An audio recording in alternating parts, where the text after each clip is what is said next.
ଶିବା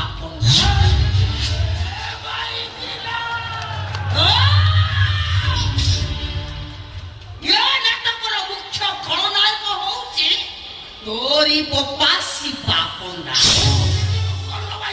ସିଏ ଶୀତଳକୁ ତୋଠାରୁ ଅଲଗା କରିଦେଇଛି। କଣ କହୁଥିଲୁ ତୁ? ତୋତେ ମେଡିକାଲ ବେଡ୍ ଛାଡି ଶୀତଳ ଘରକୁ ଚାଲିଗଲା। ଶୀତଳ ତୋ ସହିତ ବେଇମାନି କଲା।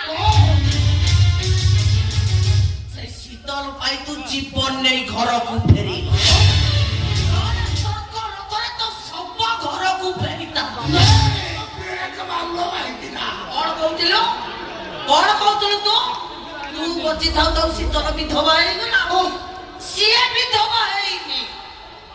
ତୋତେ ଭଲ କରିବା ପାଇଁ ମୋରି ଆଖି ଆଗରେ 5 ଲକ୍ଷ ଟଙ୍କା ବଦଳରେ ତାକୁ ବିଧବା